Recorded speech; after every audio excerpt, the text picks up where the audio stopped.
Hi, Audrey. Nice to meet you. I'm Nicole Midori, a filmmaker from Singapore. Real pleasure to have watched your film happening. And Thank you very congratulations, on your prize. Really, really proud of a fellow female filmmaker winning this momentous award. So congratulations to you and your team. Maybe you could just quickly introduce yourself and your film happening.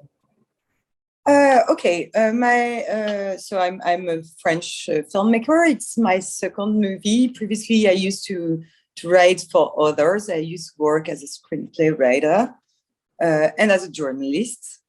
And with this movie, I've decided to adapt a book of Annie Ernaux. It's a very famous French writer.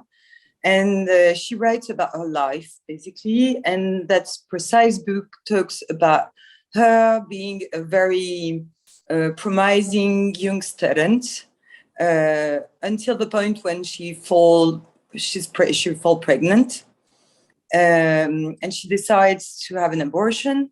But in France, back in '63, because it's when the movie takes place, it's forbidden by the law. So it's this young woman fighting for a few things: freedom, the right to make studies, and to decide whatever she wants for her body. Yeah, so I mean, I felt that, when I watched it, I really appreciated this visceral but delicate journey that you've crafted in Anne's position with Annamaria, your actress. So I felt that, compared to some other films that I've seen about this sort of topic about a woman trying to go through go against society to overcome that in order to have an abortion, to have control over her body. Mm. I felt that it was very, very well directed in the sensitivity and this fragility of her perspective. Yeah, and I also felt like there was very, very strong and powerful decisions with the film cinematography. So I was curious, what inspired you to craft the film with these sort of long handheld shots? It reminded me of Son of Saul, the film. Yeah, we actually talked about it with the DP, with Laurent Tangy, but we talked about it because basically, and some other films like Elephant or Fish Tongue from Arnold, because I wanted it to not to be a traditional narrative story, but more like an experience that would actually takes place in the body of the people who watch it too. So how do we make the movie in order to not watch my character, not watch Anne, but try to be her? So everything I was thinking about the whole process, the grammar of the movie is always was always searched in order to do this. Yeah. I felt that that was something that, when I started watching your film and I couldn't sort of I was holding my breath throughout, and especially the shower scenes. I felt the shower scenes were very powerful, and as a woman watching it, it's I just felt like you handled it very uniquely in the sense that it wasn't, because they were all nude, but there wasn't a sense of, that it was more of I was really in her headspace, and I actually felt really scared for her as the weeks went by and we see more and more of the shower scenes. I was actually really, I felt the tension was very strong in those scenes. Do you want to share a little bit about how you crafted those scenes? You mean the shower? Yeah. Yeah, in the school, yeah. What is interesting to me is when I want to be in her head, Yeah. when I want to be in her reality. So at the very beginning of that sequence, I try to be in her thought because she's thinking about what just happened the day before with the guy that was supposed to be a friend and turned out to try to have sex with her because she's already pregnant, and so he thinks that it doesn't matter. So it's a very inner world that I try to express there. So it's about it's not really focused, you know. Sometimes it's a bit blurry. Yeah. How she feel. And I also worked a lot on the sound design because I want to have this inner world where, you know, sometimes when you are on your suits, the rest of the world doesn't exist, right? So I'm like this on her. The shot is taken from, because I want to stay in that very personal inner world. Yeah. But then the shower is over. So I'm filming her from the back. And whenever she gets out of the shower, two other girls come. Yeah. And it's reality again. So she confronts herself to those girls who actually are judging her. So it's not her watching at her, but her in front of the others and the look and the watch of others. Yeah. And it was something that I always try to figure out through all the process of the movie. How can I sometimes be inside, sometimes outside, and how can I make this inside-outside world work? Yeah. But also in one shot, because I don't cut. Yeah, because I actually felt that you were able to foreground Anne really well. And even though it was 1963, I felt that because of the way you chose to compose the frame, it was very contemporary, very modern at the same time, and timeless. So I think that's why I connected really well to the film. Yeah. You know, I'm happy to hear that because this was my purpose. You know, I never wanted to do a period piece. I don't think it's interesting because all the topics that are in the movies are still relevant today in different ways regarding where you are in the world. But first of all, I knew while writing that it exists, that it is sadly the path of lots of girls today. Yes. But also, I didn't want to do a movie on clandestine abortion. I wanted to follow that girl step by step, try to understand what's her reality and to share it. So the frame, which is nearly a square frame, was made for that purpose also, you know. Yeah. To place the girl in the center and to follow what matters, what really matters to me. And also try to put the people in front of the screen in the same feelings that she has. Like at the very beginning, you can see her and the girls around because she's surrounded by people who likes her. But the more we progress in the story, the more she fears the look of the others, the more I can use this frame because you don't see the people coming. So whenever they are here, they appears on screen. So you're like her a bit tensed, you know? Yeah. Because everybody is now a risk. Everybody can figure out that she's pregnant. And when you're pregnant, if someone figures out that you're pregnant and trying to have an abortion, you can go to jail, basically. Yeah. So, and it's not talking about the shame that she feels from the beginning to the end, because by this time in France, the main feeling of the girls who are pregnant and trying to have an abortion is a social shame. Yeah, I felt that you really built the wall of this shame really, really well because like the doctors, the friends, the guys, she was very alone. And I felt like, you know, I was watching it, she would have this same line, very minimal dialogue, but she'll say, "I'll manage." And she keeps saying that, and the more she says it, I feel really kind of the tragedy of her experience. I also was kind of curious about the choice of the color palette, which I thought was quite interesting because this cool tones, the wardrobe choices, I felt that there was definitely some very well chosen decisions that you made with your production designer. So I was curious about that. Yeah. It's funny you ask so because it changed at the very end of the journey of the movie. I talked with Yov Moore, the guy in charge of the color, and with Laurent Tangy and Yov, watching the movie, we felt that she could be more alive. And so we were thinking about her skin and the way we could make that skin more nowadays. The way we could find colors would make the 60s more contemporary. Because when we think of the past, we have representation of the past who are slightly always, not always the same, but it's hard to figure out that in the 60s, if you are in the 60s, you'll see the colors as you see them today. Maybe the fashion is not the same. Maybe the way we use the colors is not exactly the same, but you know, the skin is the same.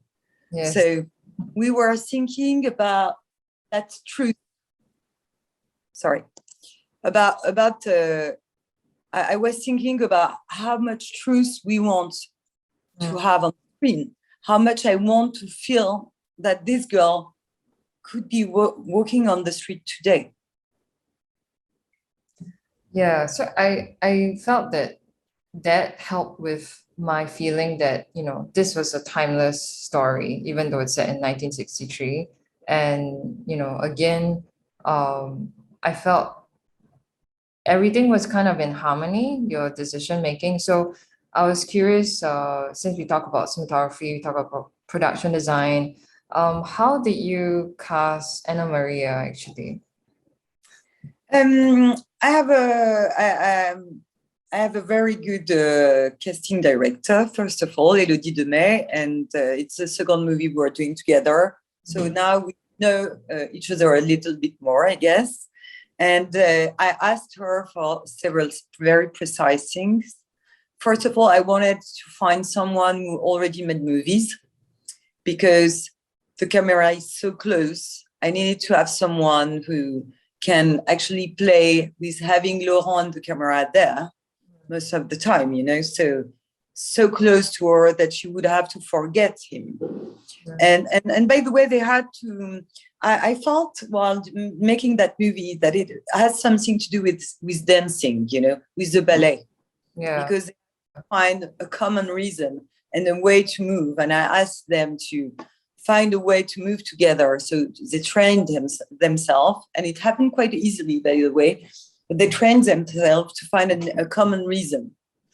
And then I wanted a girl who actually would be able to give lots of emotions while doing not too many things, because, you know, I kind of really like this minimalistic way of playing. Yeah. Besides, with this special frame, you are so close sometimes from her face that a small smile is already a huge smile on screen.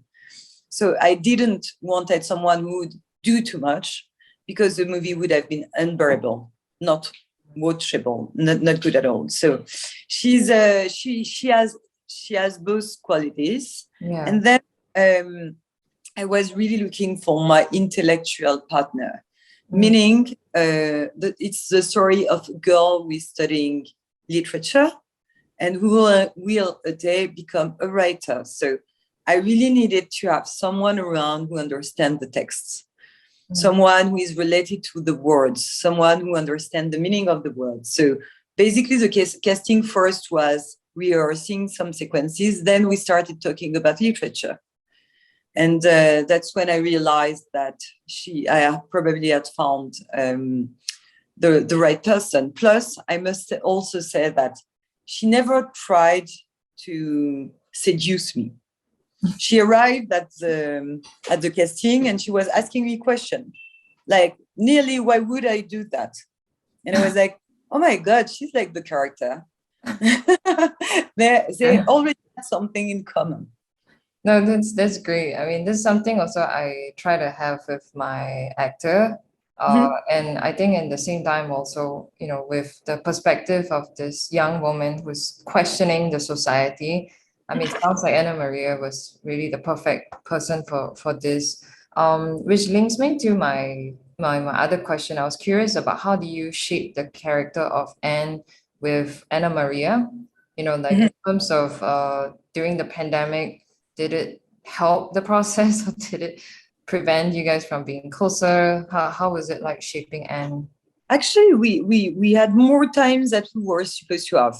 And that's something I will always remember, because from now on, I want more time, because it has changed everything we thought about the character. So the postponed because of the pandemic, and during the lockdown, we called each other like maybe one day on two, and we exchanged references. So I was like, have you seen Santoine Nilois d'Agnès Varda? And she was like, hey, I'm inspired by these precise things in Girls from Lucas Dont. Or Elephant, whatever. I mean, we were not inspired by one movie. I'm never inspired by one movie, but by many things, you know. Yeah. But changed so much. And then as we were far away, we were working like this with the Zoom. And I was like, okay, first of all, we should try to find Anne in the body. Because the way I work is I try to make it concrete somehow. So where is she? Where are her shoulders, you know, where are her feet on the ground, you know, how looking at the world, like we were talking about Rosetta from Les Frères Dardenne, the Dardenne brothers. Yeah, the Dardenne brothers, yeah. She's always looking at something, horizon, something that you can't see, but like this, and she will never stop, you know, going forward, watching this horizon, and I was pretty sure that Anne should have so much determination that she would know that somehow she would try to find a solution, you know. So it was about how to find the character in the body, but also I told her we are not going to rehearse everything related to the pain in the movie. Or to sexuality. We should not rehearse, if you agree, because I always ask her if she agrees, because I really want us to be equal in the process of creating. And but we should accept the idea of the risk, because creation is about risk. This freedom we have also goes with the major risk, which is we will not find the right sensation, or the right emotion. But let's work on that idea. Let's accept the fear. And so we talked a lot about the ideas, the sense I wanted to give to the movie. But we let some part of the work aside. And when we were on set, we knew Anne, or and I, we really intimately knew the character. And that's when I felt that we were free to explore, to try to experiment things.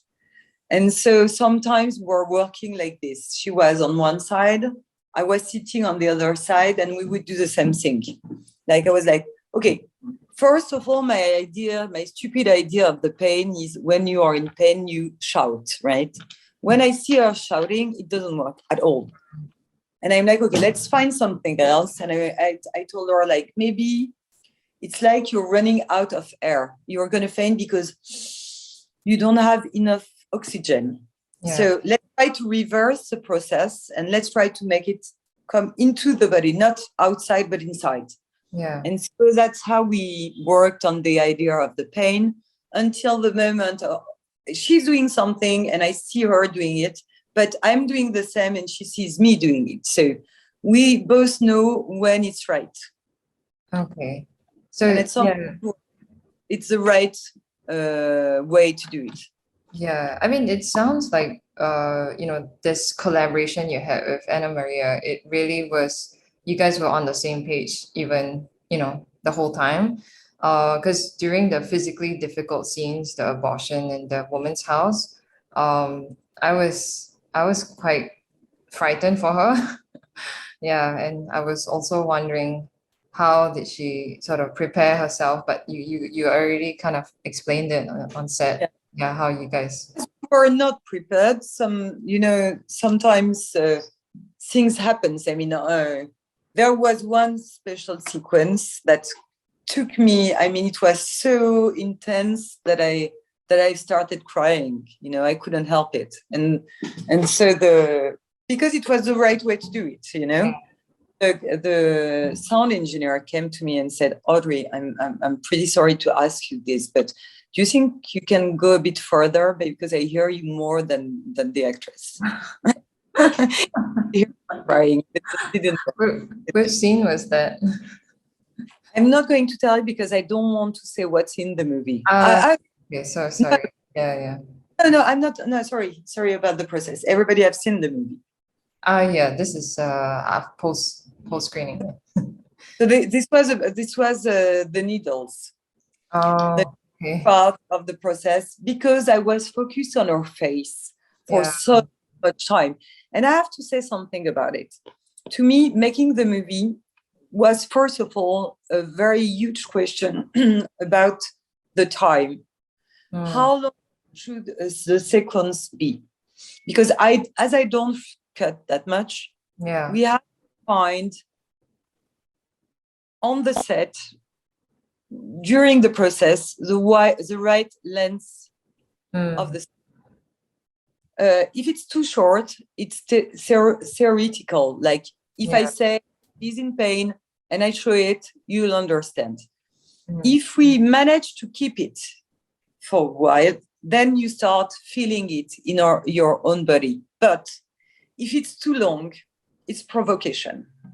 That's true. So the right length was the big question of you just said something that made me, as a director, also kind of like realize something about my own filmmaking, because I think when I mentioned at the start of our conversation how I felt, you really had this balance of, it's very visceral and very emotional, but yet very delicate. So I felt that the timing was really very precise.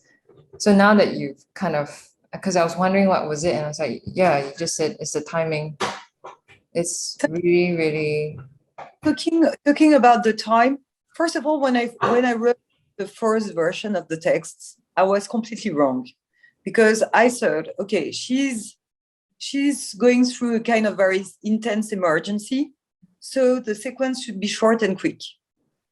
And then I let the first version be for a while, and I don't read it anymore. And after a month, I read it again, and I'm like, okay, I'm absolutely wrong. So the time that we know she's in a hurry, so our inner time is in a hurry, but the rest of the world, they're just like students at the beginning of summer, and it's slow. And it's slow. You don't have to be in a rush. And it's the confrontation of the two ideas of different time that makes the feelings that it's unbearable, and that she has to find a solution because she has less and less time, but everything around her goes slowly. Yeah. So here, because it's so hard for me to tell it in English. Oh, yeah. So it's a shame I don't speak French, but I feel like you've kind of explained it when you mentioned just now about, you asked yourself the question about timing. And I feel that that's something, when you're on a shoot, you're just so caught up with doing your shots that sometimes you forget actually just being in the moment of the shot itself and trying to feel that is very important.